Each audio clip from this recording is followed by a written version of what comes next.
Il existe une variété d'actions que vous pouvez appliquer à un webpart en mode modification. Donc, si par exemple, on repasse ici en mode modification, vous pouvez, comme on l'a vu précédemment, déplacer le webpart, le composant, mais vous pouvez également le dupliquer. Dans certains cas, ça peut être nécessaire si vous voulez reproduire exactement le même composant webpart en utilisant toutes ses propriétés parce que les webparts, dans certains cas, peuvent avoir des propriétés spéciales en termes de configuration, en termes de couleur, et vous ne voulez pas nécessairement les recréer de zéro. Ça fait que si vous en avez un qui est déjà configuré normalement, après l'avoir sélectionné, juste en utilisant l'icône dupliquer le composant webpart, vous aurez la possibilité d'en faire une copie exacte, parfaitement identique en toute chose.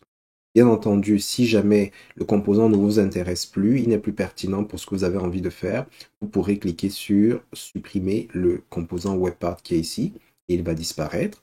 Et dans le cas où le composant dispose de propriétés particulières que vous voulez ajuster, que vous voulez vraiment euh, finaliser, vous pouvez cliquer sur l'icône modifier le composant webpart.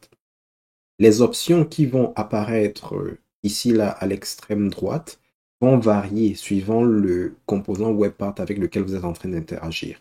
Là par exemple je suis sur une image, donc on me permet de modifier l'image, d'associer l'image à un lien de telle sorte que si on clique sur l'image que on soit dirigé vers un autre endroit. Pour des besoins de référencement, on peut mettre des textes de remplacement, ce qui va faire en sorte que si l'utilisateur final est sur un système ou dans une situation qui ne lui permet pas de visualiser l'image, il ait au moins un texte qui lui permet de savoir à quoi est-ce que cette image-là se rapporte.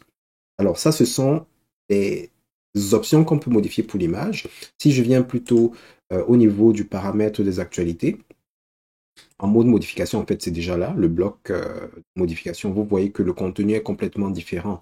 J'ai la possibilité de modifier la source des actualités, la disposition et plein d'autres options ici à l'intérieur.